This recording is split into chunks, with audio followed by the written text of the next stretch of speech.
কুসুমপুর গ্রামে বসবাস করত ইয়ামিন ও তার বাবা মা। ইয়ামিনের বাবা মা খুবই সহজ সরল মানুষ ছিল। আজকে বাজার থেকে কি নিয়ে আসবো বিবি? মাংস, ডাল ও চাল। আর কিছু লাগবে না?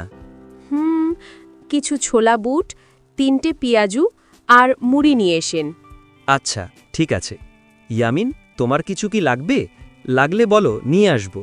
ইয়ামিন তো রোজা আছে, ওর কিছু লাগবে না। আর আনতেইছ তো মুড়ি, বুট, পেঁয়াজু। আচ্ছা, ঠিক আছে। ইয়ামিন, তুমি মাঠে যাও খেলা খেলতে। আমিও একটু পরে বাজার চলে যাব। ওকে।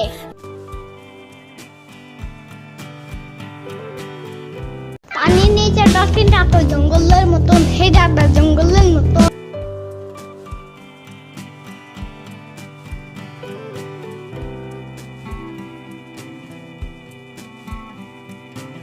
ইয়ামিন, ওই ইয়ামিন, শুনো। কি হয়েছে?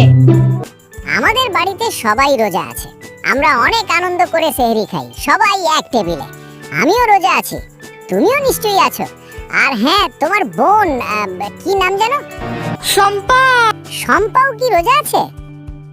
ইয়ামিন, আমি শুনেছি যারা নাকি রোজা রাখে তাদেরকে নাকি আল্লাহ তাআলা জান্নাতে প্রবেশ করে।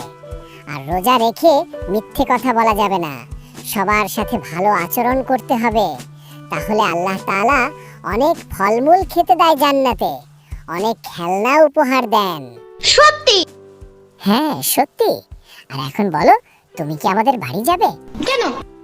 তোমাকে না বললাম আমরা প্রতিদিন মজা করে সেহরি খাই, তুমিও খেতে পারবে। ও আচ্ছা। তুমি তাহলে বিকেলের দিকে আমাদের বাড়ি আসিও, কেমন? আমি মাকে বলে রাখবো, লাই তুমি আসবে আমাদের বাসা, আর আজকে থাকতে হবে। তাহলে কথা ঠিক আছে তো?